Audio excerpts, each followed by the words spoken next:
दिति के हिरण्यकश्यप और हिरण्याक्ष के अतिरिक्त 49 पुत्र हुए, वो सब मरुदगण हुए और वो मरुदगण सब निसंतान रहे। देवराज ने इन मरुदगणों को देवता बना लिया। राजा परीक्षित ने पूछा, दिति के पुत्र तो दैत्य होते हैं, देवता कैसे बना लिया? क्या सत्कर्म किया जिसके कारण अपने जन्मजात असुरोचित भाव को छोड़कर देवराज इंद्र के द्वारा देवता बना लिए गए? वो मैं कारण जानना चाहता हूं। श्री सुखदेव जी ने कहा, परीक्षित, भगवान श्री हरि ने इंद्र का पक्ष लेकर दिति के दोनों पुत्र हिरण्यकश्यप और हिरण्याक्ष को जब मार डाला तो दिति शोक से उद्दीप्त होकर के सोचने लगी कि इंद्र बड़ा विषयी, क्रूर और निर्दयी है। इसने भगवान श्री हरि से मिलकर हमारे दोनों पुत्रों को मरवा डाला। अब मैं इस पापी इंद्र को मरवा कर ही आराम से सोऊंगी। देवताओं के शरीरों को प्रभु कहा गया है, तो ये सब शरीर एक दिन नष्ट हो जाते हैं।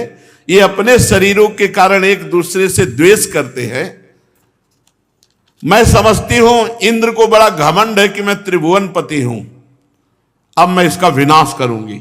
माता दिति ने, अब मैं वही उपाय करूंगी जिससे मेरे ऐसा पुत्र हो जो इंद्र का घमंड चूर चूर कर दे।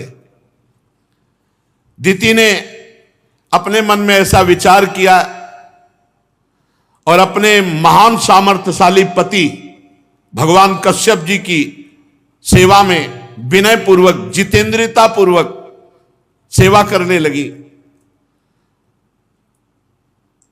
अपने पति के एक एक भाव के अनुसार सेवा, जब वो समाधि में, जब वो संध्या में, हर सेवा में।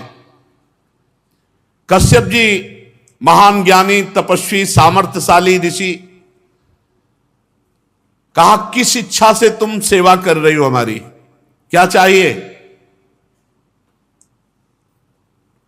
क्योंकि तुम्हारी जो इस समय वृत्ति है वो ये बता रही कि तुम किसी लोभ से हमारी सेवा कर रहे हो। पत्नी तो हो, पर इस समय कुछ विशेष तुम्हारी इच्छा है। क्या चाहते हो? उन्होंने कहा, भगवान आप तो जानते हो, मैं आपसे क्या कहूं। तो उन्होंने कहा, मैं तुम पर प्रसन्न हूं, मांग लो क्या चाहते हो। और जब मैं प्रसन्न हूं तो कोई ऐसी वस्तु नहीं जो तुम्हें दे न सकूं। क्या चाहिए तुम्हें? और इन्हीं के पुत्र देवता भी, देवराज इंद्र भी है, कश्यप जी की, अदिति के। कश्यप अदिति से देवता और कश्यप दिति से दैत्य। कल्याणी, तुम्हें जो मांगना है मांग लो।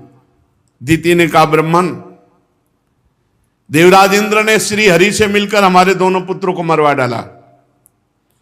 मैं चाहती हूं आपके द्वारा वैसा पुत्र पैदा हो जो ललकार कर देवराज इंद्र को मार डाले। कश्यप जी एकदम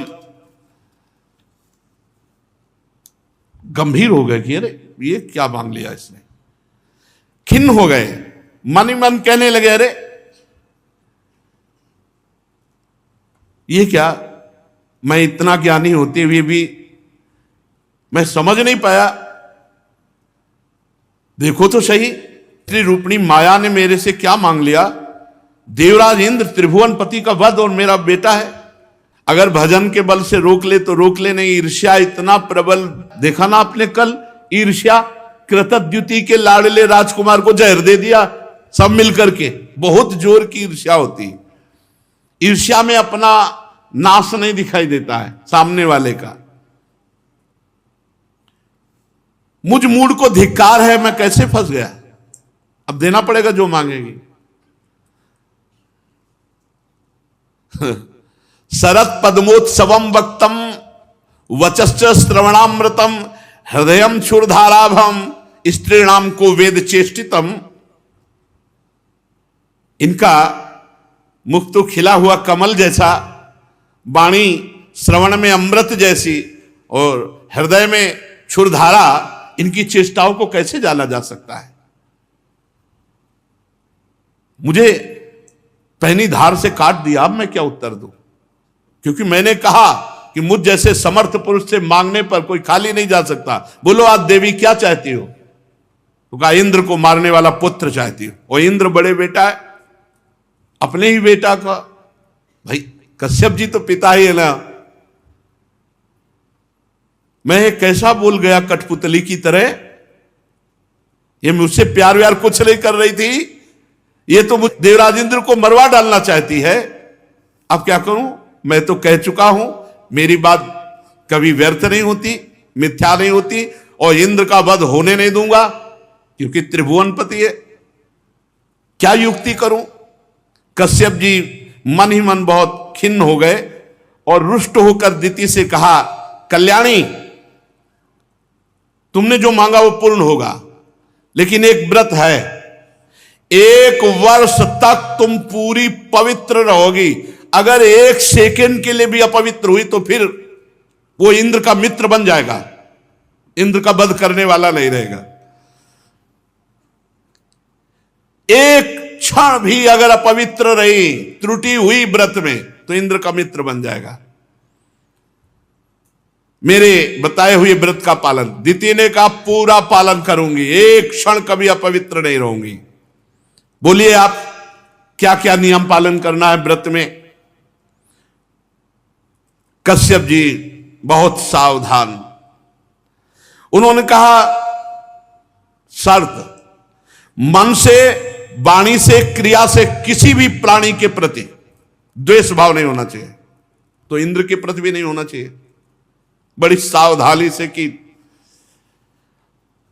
किसी को तुम शाप नहीं दे सकती इस व्रत में जब तक रहोगी।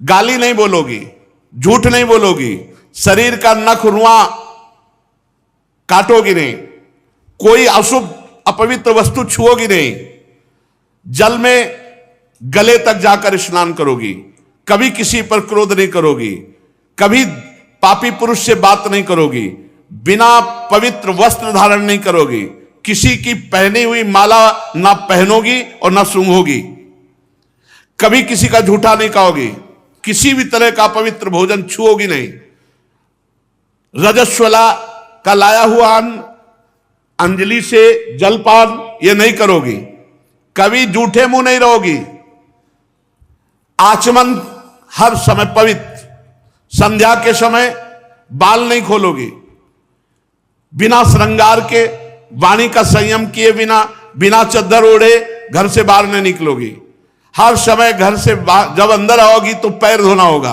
अपवित्र अवस्था में गीले पांव से उत्तर या पश्चिम सिर करके दूसरे के साथ कभी किसी को नग्नावस्था में नहीं देखोगी, सुबह शाम सोओगी नहीं, निषिद्ध कर्मों का त्याग, सौभाग्य के चिन्हों से सुसज्जित, प्रातः कलेवा करने के पहले ही गाय, ब्राह्मण, लक्ष्मी और भगवान श्री हरि की पूजा करोगी, भगवान को पुष्प, चंदन, द्रव्य, नैवेद्य आदि से उनकी पूजा में संलग्न रहोगी, तब तुम्हारी कोख से ऐसा पुत्र पैदा होगा जो इंद्रघाती होगा, इंद्र को मार देगा। इस व्रत का नाम पुंसवन व्रत है। यदि 1 वर्ष तक बिना किसी गलती के पालन करोगी तो इंद्रघाती पुत्र महाबलवान प्रकट होगा। उनका जो आज्ञा, ठीक जैसी आज्ञा की थी वैसा नियम चालू कर दिया। अब दिति अपनी कोख में भगवान कश्यप का अंश धारण करके वैसे नियम, वैसे ही व्रत का पालन करने लगी। देवताओं ने सूचना दी आपके मारने वाला पुत्र प्रकट कर रहे हैं। मौसी आपकी मौसी है, क्योंकि सगी बहनें हैं, सब दक्ष पुत्रियां हैं। अब देवराज इंद्र ने तत्काल वेश परिवर्तन किया और आश्रम पर एक सेवक के रूप में, पवित्र सेवक के रूप में आए और कहा मुझे कोई वेतन नहीं चाहिए, बस मेरा सौभाग्य होगा आप मेरी मां जैसी हैं, आपकी सेवा करने का अवसर मिले। तो उन्होंने सेवा में लगाया। भगवान की पूजन के लिए फूल, फल, कंद मूल, सविधा, कुश, पत्ते, दूब, मिट्टी, जल ये ला करके देने, इतनी सेवाएं। जैसे बहलिया हरिन पर शिकार करने के लिए दृष्टि डालता है, वैसे ही देवराज इंद्र कपट का वेश धारण कर सेवक का केवल गलती देखने के लिए, कोई भी त्रुटि हो और मैं गर्भ का नाश कर दूं। सेवा में सदैव पैनी दृष्टि रखते कि मौसी कभी अपवित्र हो और इनके गर्भ के टुकड़े टुकड़े कर दूं। पूर्ववत सेवा में, आप तो समय काफी निकल गया, कोई त्रुटि नहीं। देवराज इंद्र के होश उड़ गए, मारा गया, क्योंकि देवी पूरे नियम से कर रहे हो, इनका जो पुत्र होगा मार डालेगा, क्योंकि कश्यप जी ने वरदान दिया है। ऐसा क्या उपाय करूं? वो बड़ी सूक्ष्मता से नियमों का दर्शन कर रहे थे। तो नियम 1 वर्ष तक नियम पालन कर, दुबली हो गई थी और गर्भ भी था। तो भगवान की इच्छा से एक दिन जूठे मुंह आचमन किए बिना, पैर धोए बिना ही ऐसी नींद आई कि जूठे मुंह ही सो गई। जे ही सो गई, इंद्र ने देखा बड़ा बढ़िया अवसर है, झटपट योग बल से गर्भ में प्रवेश कर गए और वहां जाकर दिव्य सोने के समान चमकते हुए उस गर्भ के वज्र के द्वारा 7 टुकड़े किए। जो इस 7 टुकड़े किए तो 7 बालक होकर वो गर्भ रोने लगा। तो उनका मत रो मत रो, रो क्यों रहा है, हल्ला क्यों मचा रहे? 7 बार काट दिया, 7 बालक बन गए। तब कहा मत रो मत रो। फिर जब वो बालक चुप हुए तो एक एक के साथ साथ फिर काट दिए, तो 7 सते 49 होकर रोने लगे। अब वो तो दिव्य गर्भ है। देवराज इंद्र से कहा तुम मुझे क्यों मार रहे हो? जब 49 हुए तो बोले पिताश्री ने माताश्री की इच्छा पूर्ति की कि तुम हमारा वध करोगे। बोले पहले हमारा नाम रखो। तो बोले हमने तुम्हें कहा मत रो मत रो, तो मरुदगण तुम्हारा नाम होगा। बोले हम तुम दोस्त हो जाते, काहे को मारते हो? हम नहीं मारेंगे तुम्हें, क्योंकि महाराज कश्यप जी ने कहा था जब तुम नियम भंग कर दोगी तो इंद्र घाती ना होके वो इंद्र का मित्र हो जाएगा। तो मित्र हो गए। तब इंद्र ने अपने प्रिय पार्षद बना लिए मरुदगणों को, और ये 49 मरुदगण हरिपेरित तेहि अवसर चले मरुत 49 अट्टहास कर गरजा कपि बड़ी लाग। ये लंका में जब आग लगा रहे थे यही मरुदगण। परीक्षित, जैसे अश्वत्थामा के ब्रह्मास्त्र से गर्भ में तुम्हारा कुछ नहीं बिगड़ा, ऐसे ही भगवान श्री हरि की आराधना का प्रभाव तो देखो कि गर्भ के इतने टुकड़े कर दिए गए पर कोई भी गर्भ का हिस्सा मरा नहीं, वो सब के सब देवता बन गए। ये आश्चर्य की बात नहीं है, हरि की आराधना में बड़ी सामर्थ्य है। वो सब देवता स्वरूप 49 हो गए। 1 वर्ष की आराधना का ये फल हुआ। तत्काल सोमपाई देवता बना लिया मरुदगणों को।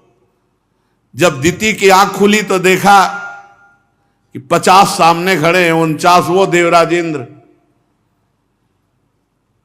दिति ने कहा कैसे? तो इंद्र ने कहा माता श्री,